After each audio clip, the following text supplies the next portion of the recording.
They say time heals everything. But for Cole Montgomery, time did nothing but make the silence louder. Weeks had passed since that letter, 5 words he had written and rewritten 100 times before finally sending it. Some storms don't end, Lila. He thought maybe she would ignore it. Maybe she had already moved on, painting new memories, breathing easier in a world without him. But he couldn't move on. Not anymore. He sat alone in his penthouse, the city below glowing like a galaxy of ghosts. On the marble table before him lay 2 things: a photograph of one of her sketches and a signed merger agreement worth billions. One represented everything the world expected of him. The other, everything he never thought he deserved. His reflection in the glass looked the same as always. Sharp suit, steady eyes, perfect posture. But inside, his calm had cracked. He had built his life like an empire of glass, flawless from afar, but one memory of her had begun to shatter it from within. The Montgomery Group board was restless. Rumors had spread across news outlets and investor meetings. The media whispered that the heir had gone quiet. To investors, silence meant instability. To his grandfather, it meant betrayal. Charles Montgomery was a man carved from tradition, discipline, and control. He had built the empire brick by brick, molding it in his image. And now, watching Ethan drift from the script he had written for him, he saw weakness where there was love, and rebellion where there was truth. That morning, Ethan received a single message: "Come home." The words carried the weight of a command, not an invitation. When he stepped into the family estate, the air itself seemed heavy with judgment. Portraits of generations stared down from the walls, their gazes as cold as the marble floors. The echo of his shoes filled the long corridor until he reached the grand study. His grandfather was waiting. "You're distracted," the old man said, voice calm but cutting. Ethan didn't deny it. "I'm thinking." "Thinking," his grandfather replied, "is a luxury we can't afford." He leaned forward, eyes sharp as a blade. "This nonsense with the girl, it ends now." Ethan said nothing. He didn't need to. The silence between them spoke louder than words. Charles continued, "You are a Montgomery. That name demands control. You have let the press turn your weakness into a spectacle. You think they'll forget." Ethan finally looked up, gaze steady. "I'm not asking them to forget," he said quietly. "I'm asking myself to forgive." A flicker of something, not anger, but surprise, crossed his grandfather's face. For the first time, Ethan wasn't performing. He was defying. When he left the estate, the sky had already turned gray. The storm rolled in fast, wind pressing against the car windows like a warning. Every mile between him and that house felt like shedding another chain. Every drop of rain that fell sounded like a question he could no longer ignore. Back in the city, his assistant waited at the door with a flyer in hand. "Sir," she said softly, "I think you'll want to see this." It was small and simple. No logos, no sponsors, just a handwritten announcement for a local gallery exhibit. At the bottom corner, printed in soft gold letters, was a name that froze his breath. Lila Grace Carter. She hadn't disappeared. She had simply chosen peace over spectacle. And somehow that peace had found its way back to him. He stood there for a long moment, staring at the flyer, knowing exactly what it meant if he went. The cameras would follow. The whispers would begin again. But this time he didn't care. That evening, as the city lights flickered to life, Ethan packed one small bag. No suits, no entourage, no statements. Just a man, stripped of everything except the truth he could no longer deny. He drove for hours beneath the rain. The roads blurred into silver lines, and the radio hummed low, playing songs he didn't recognize. Every mile carried him closer to something real, and farther from the version of himself his family had built. He arrived in the small town just past midnight. The rain had followed him, soft and steady, wrapping the streets in a quiet kind of peace. Across the road, a small gallery glowed warmly through fogged glass. Inside, he could see the soft hues of her art, paintings that felt like whispers, truth captured in color. And then he saw her, Lila, standing among strangers, her posture calm, her smile faint but sincere. She hadn't changed much. She had only become more herself, grounded, graceful, unbothered by the noise of the world. Her curls framed her face softly, and her hands, speckled with paint, moved with the same quiet confidence he had fallen for. For a moment he stayed outside, half hidden in the rain. It wasn't fear that kept him still. It was reverence. After everything his world had taken from her, he didn't want to invade the space she had created for herself. He reached into his coat and pulled out a letter. This one was shorter than the last, just 6 words. He placed it gently at the gallery door, took one last look through the glass, and walked away. As he disappeared down the empty street, the rain grew heavier, washing over the paper. The ink began to blur at the edges, but the message stayed clear, dark and defiant against the water. I found peace when I found you. Inside the gallery, a soft draft brushed Lila's hair. She turned instinctively toward the door. There was no one there, only the sound of rain and the faint shimmer of wet pavement. Her eyes dropped to the envelope on the floor. She bent down, hesitating before touching it, as if her heart already knew who it was from. When she unfolded the damp paper, her fingers trembled. The words were simple, but they struck deep. Her eyes softened, filling with the kind of tears that come from recognition, not pain. Her lips moved, forming a name that carried both love and history. Ethan. The rain outside grew louder, and for a long time she stood there in silence, the crowd behind her fading into background noise. In that moment it was just her, the letter, and the echo of what once was, perhaps what still could be. They say some storms return not to destroy, but to remind us what is worth rebuilding. And somewhere beneath that same rain, Ethan Cole Montgomery had just chosen love over legacy. But love is never a quiet choice, and it never walks alone. They say silence protects the powerful, but sometimes silence is what kills them first.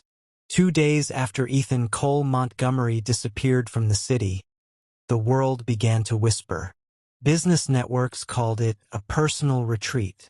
Tabloids called it a nervous collapse. But the truth was quieter, heavier, and far more human. For the first time in his life, Ethan wasn't running a company. He was running from one. While he stood in that small-town rain, Lila's letter still warm in his pocket, the empire he left behind began to shake. The Montgomery name wasn't built for mystery. It was built for control. Charles Montgomery watched the news from his oak-lined study, the glow of the screen reflecting in his cold, unblinking eyes. He had spent 40 years turning the family name into a fortress. Now a single woman, an artist with paint-stained hands and a quiet heart, was undoing it all without saying a word. He called for the press secretary, for the lawyers, for the son he'd never understood.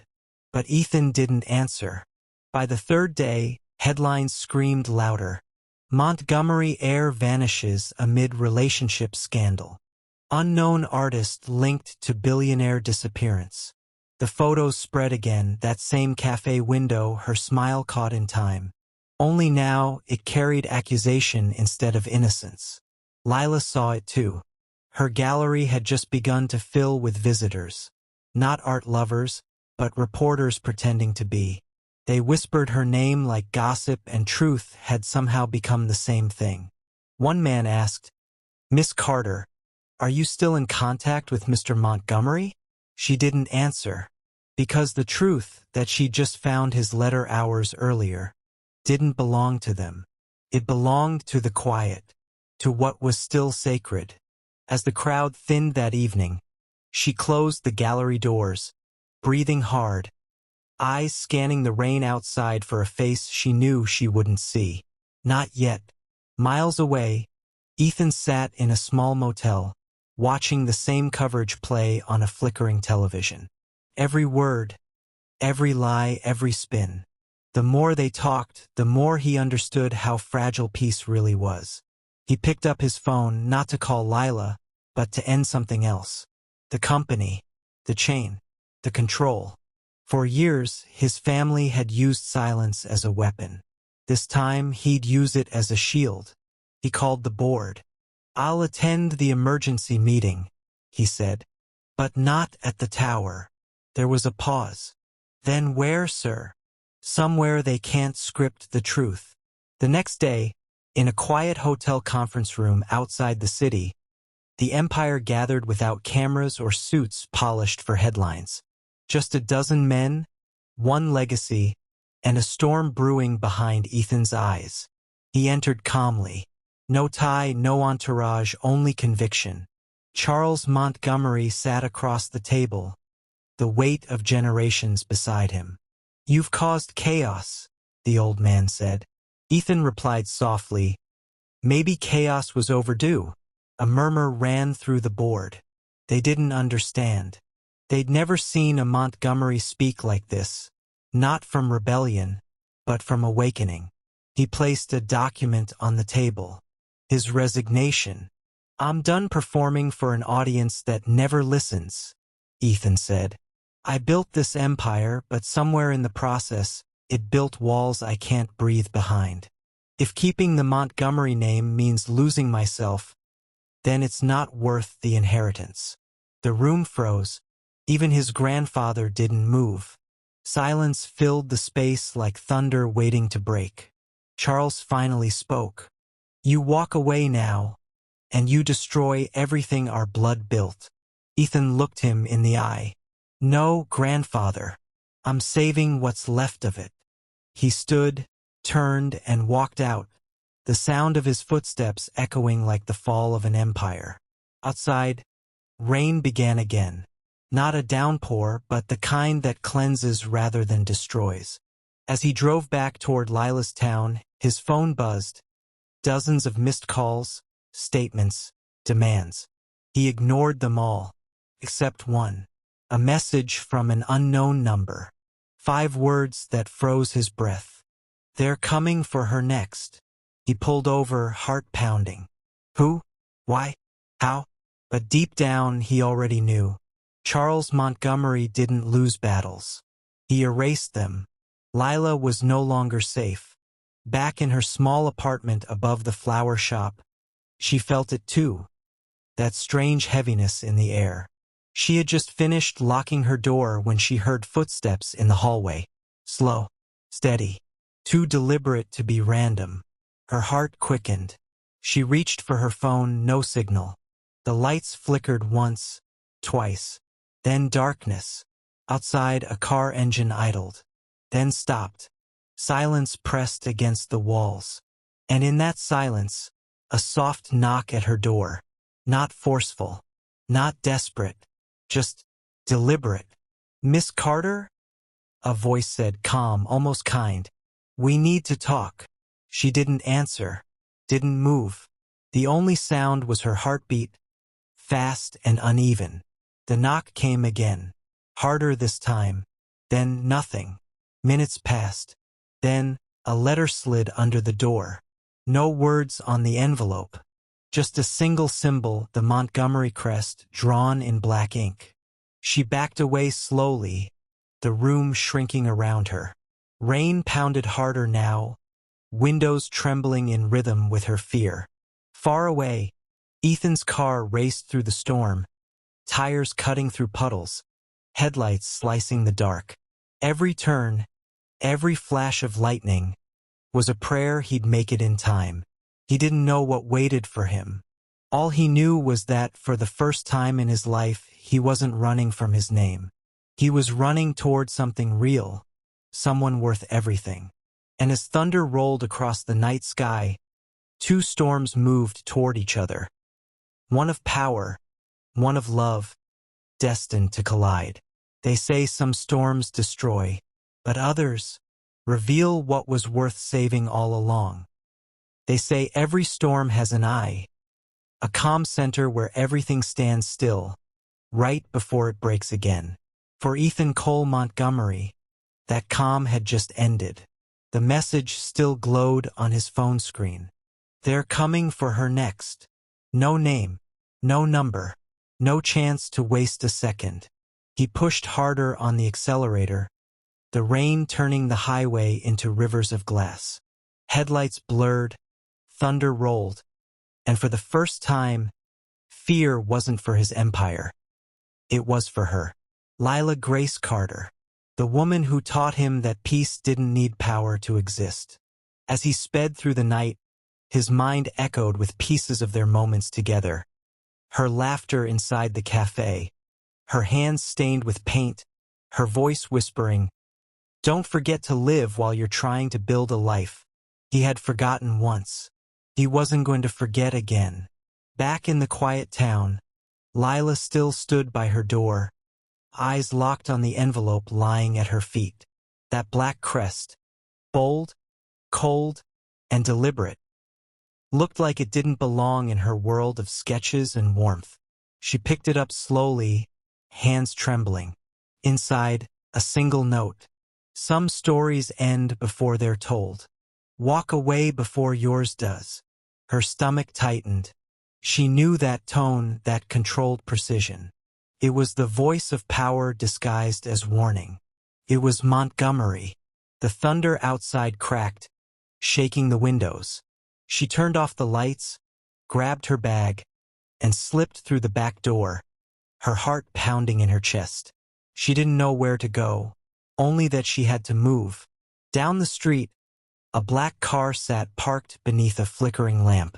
Two men inside, silent, watching. When she stepped out, the engine hummed to life. Ethan's car cut through the storm just as her street came into view. He saw the lights, the shadows, the figures by the car. And then he saw her running. He didn't think. He just reacted. The tires screeched as he swerved across the road, headlights flashing through the rain. One of the men turned, startled, before Ethan's car blocked the narrow path. The doors burst open. Shouts, movement, then silence. The men ran, not because they were scared of Ethan, but because they had already done what they came for. Lila was gone. Ethan's breath caught as he searched the street, rain hitting his face like needles. Lila! His voice broke through the storm, desperate, raw. No answer, just thunder. He ran down the alley, nothing. Her sketchbook lay open on the wet pavement, pages torn, colors bleeding into the rain. He picked it up slowly, his hands shaking. And there, on the last page, was a drawing. Him, standing in the rain, reaching for someone fading into the mist. Below it, her handwriting, "Sometimes love is the storm."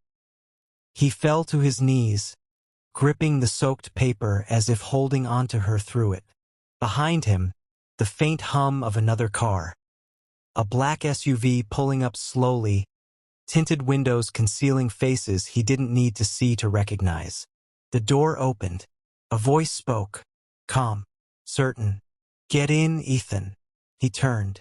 Charles Montgomery stood under an umbrella, untouched by the rain. Older, sharper, unmoved. "What did you do?" Ethan's voice cracked through the storm. The old man didn't flinch. "What had to be done?" he replied. She was becoming a liability. Ethan stepped closer, fury in every word. "She's a person. She was a distraction," Charles corrected, his tone cold as steel. "You think the world will respect a Montgomery who throws away his empire for a girl who sells paintings in coffee shops?"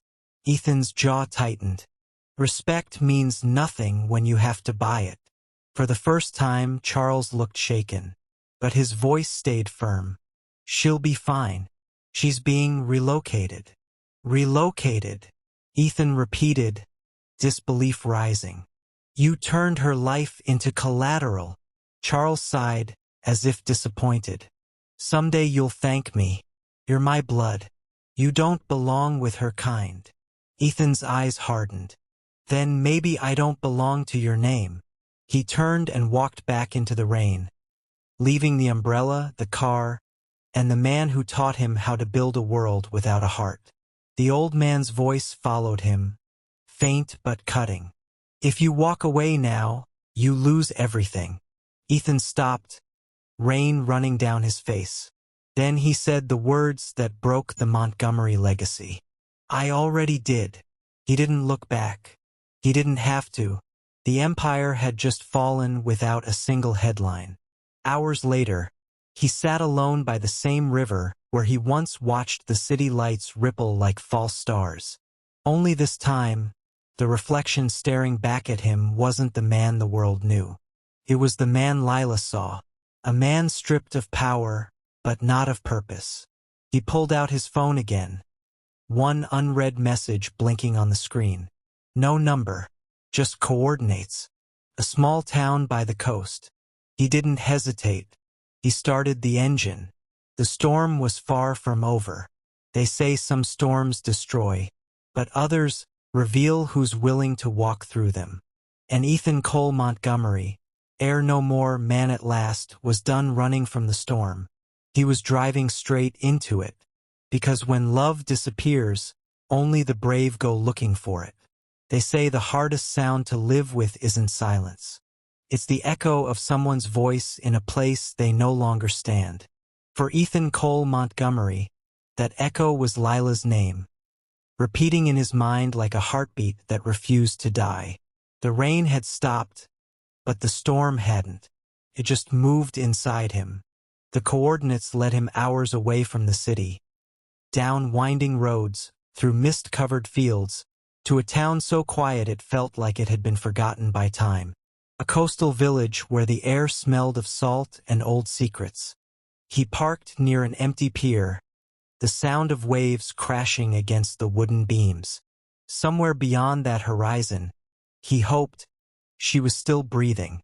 He stepped out, pulling his jacket tighter against the wind. A fisherman nearby watched him for a moment, then looked away.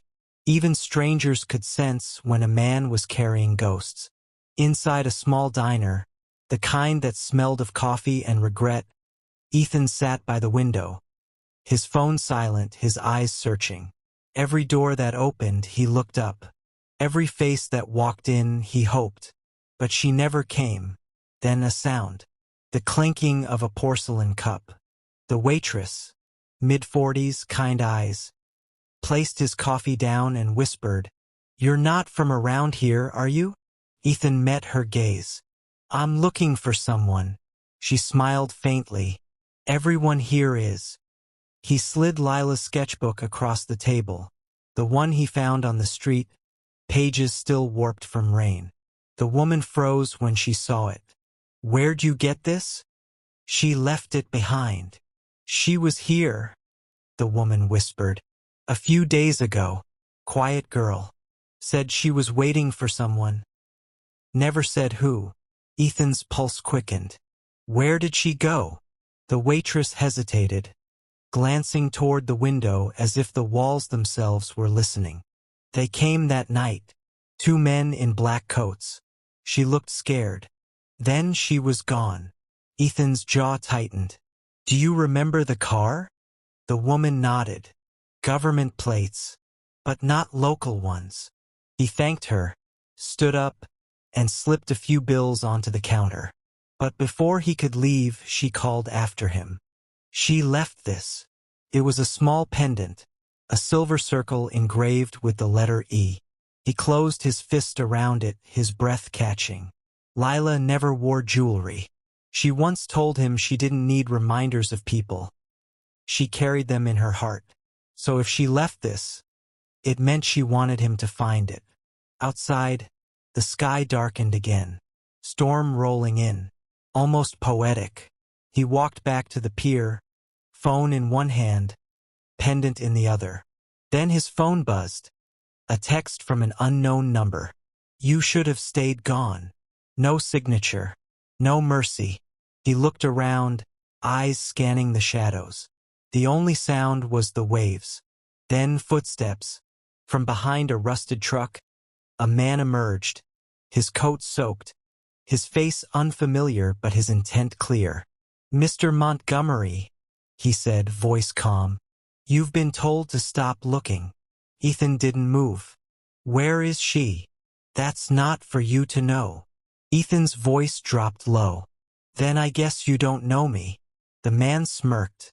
"I know you're not your father." And in that instant the line was crossed.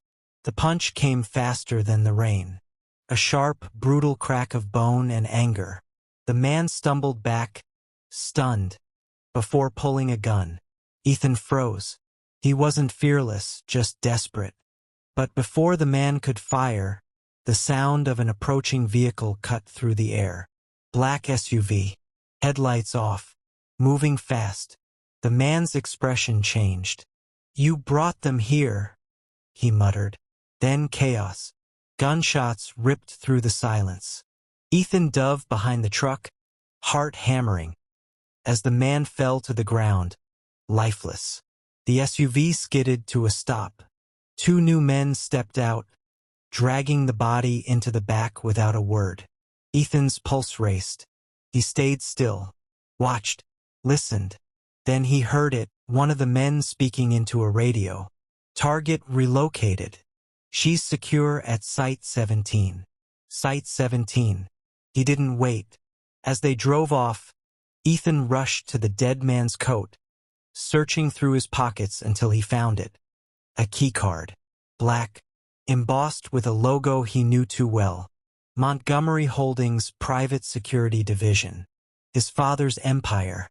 His father's hands. His father's war. The pendant in his fist suddenly felt heavier, not just metal but message. Lila was alive, but she wasn't free. He drove through the night again, headlights slicing through fog, mind racing. Every road sign, every mile, pulled him closer to a truth he wasn't sure he could bear. And as the sun began to rise, pale and distant, he saw it in the distance. Compound, steel gates, guards, seclusion, Site 17. He parked far enough to avoid the cameras and stepped out quietly, watching the fences hum with electricity. Somewhere inside those walls, she was waiting. And for the first time since he left the city, Ethan smiled. A small, defiant, broken smile. Because pain meant she still mattered. And love meant he wasn't done fighting. The waves crashed louder now, the world waking with the dawn. He whispered softly, as if she could hear him through the cold air. "Hold on, Lila. I'm coming." Beat. But just as he turned toward the gate, his phone buzzed again. Same number. New message. "She doesn't remember you." He froze.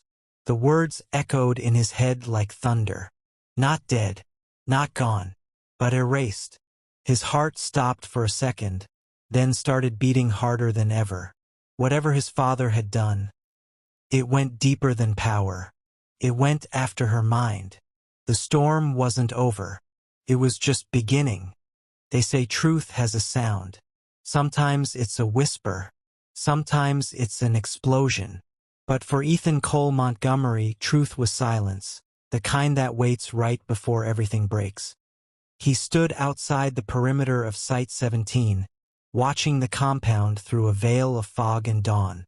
Concrete walls, high fences, armed guards who never looked tired. The place didn't belong to time. It belonged to control. Every instinct told him to turn back. Every lesson his family ever taught him screamed the same thing. But his heart didn't listen to lessons anymore. He moved fast, through mud, through brush, through the sound of distant waves. He found a blind spot behind an old service tunnel and swiped the black keycard he'd taken from the dead agent. A red light flickered once, then turned green. Inside, the air was cold, too clean. It smelled of sterilized fear. Corridors stretched endlessly under white lights. Security cameras moved like mechanical eyes. He stayed in the shadows, counting each turn until he reached a glass door marked Wing C. Cognitive rehabilitation. The words hit harder than any gun. He swiped again. Another green light. Beyond the door were rows of rooms, each one identical.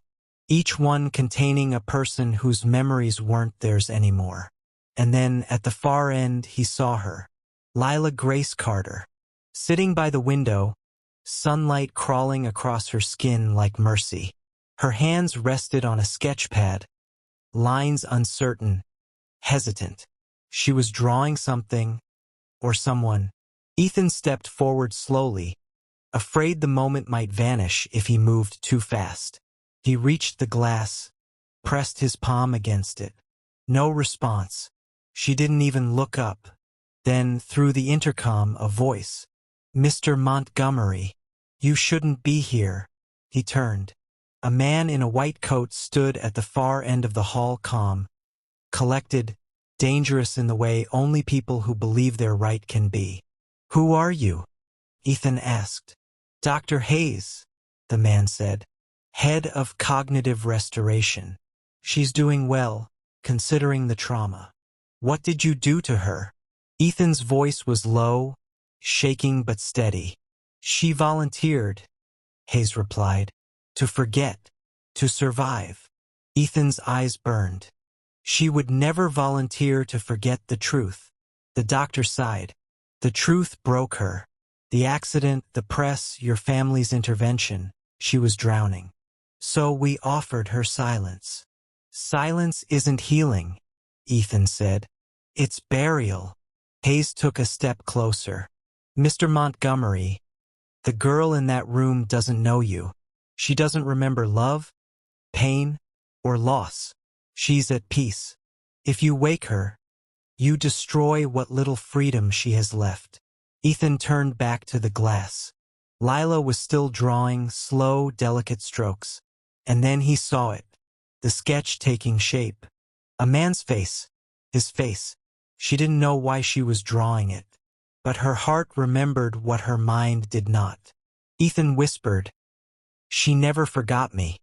You just erased the name." The alarms went off. Red lights flashed through the hall. Security footsteps thundered behind him. He smashed the glass with his elbow, ignoring the pain, pushing through the shards until he was inside the room. Lila jumped, startled, clutching her sketchpad to her chest. "Who are you?" she asked softly. Ethan froze, the sound of her voice both heaven and knife. "I'm no one important," he said, voice trembling. "But you once called me home."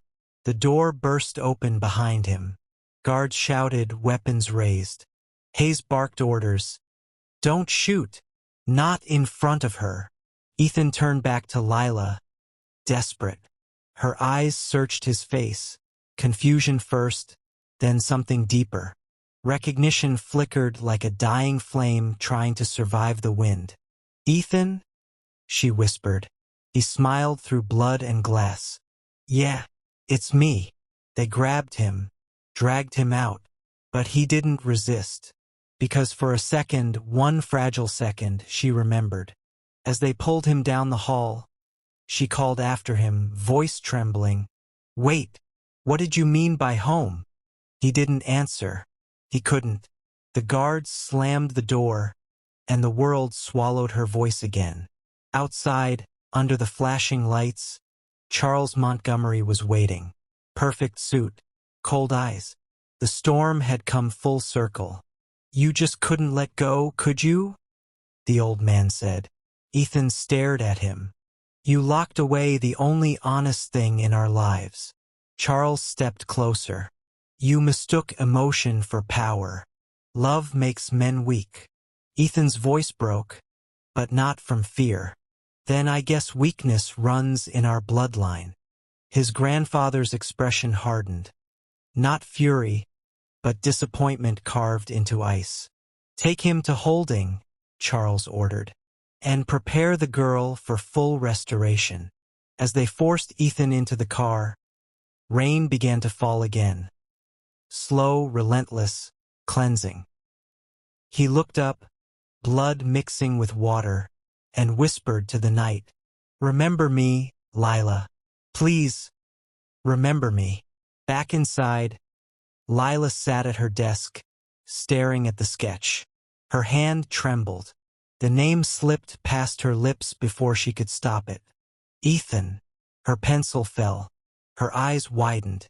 And in that instant, every buried memory began to fight its way back. They thought they could erase love. They forgot. Love writes in places memory can't reach. And somewhere, deep beneath Montgomery Tower, a locked cell door creaked open. A shadow stepped forward. It wasn't Ethan. It wasn't a guard. It was someone else. Someone who had been waiting, because the storm wasn't over. It was only waking up. If you've been here since the beginning, you already know nothing in this world stays buried forever. But what happens when the truth itself starts fighting back? Before you scroll, answer me this. Would you choose peace built on lies or chaos born from love? Tell me in the comments. And if you're ready for the final reckoning, don't just watch. Stay. Because in episode 3, the storm remembers everyone. Subscribe for more echoes.